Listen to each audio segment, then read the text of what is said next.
அனைவருக்கும் வணக்கம். 2026, 28 அந்த மாதிரி காலத்தில் தான் நம்ம சிறுவாபுரி முருகர் கோவில் வந்து பிரசித்தமாக ஆரம்பித்தது.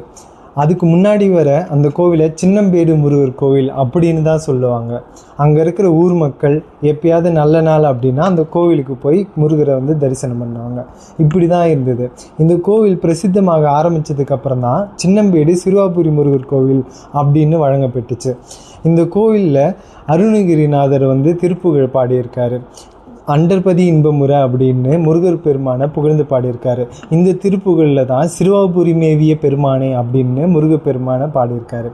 இதனால தான் இந்த கோவில் பிரசித்தமானதுக்கப்புறம் சின்னம்பேடு சிறுவாபுரி அப்படின்னு பேர் வழங்க மாறிடுச்சு. கோவிலுடைய வரலாறுன்னு இந்த கோவிலில் ஒரு போர்டு வச்சுருக்காங்க.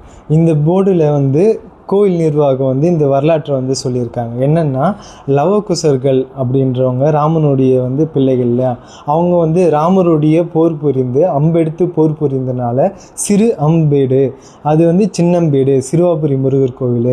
லவகுசர்கள் வந்து முருகப்பெருமானை இங்கே வழிபட்டதுனால இங்கே வந்து சின்னம்பேடு சிறுவாபுரி முருகர் கோவில் அப்படின்னு வழங்கப்படுது அப்படின்ட்டு இந்த கோவில் நிர்வாகத்தினால ஒரு வரலாறு வந்து இந்த கோவிலில் சொல்லப்படுது.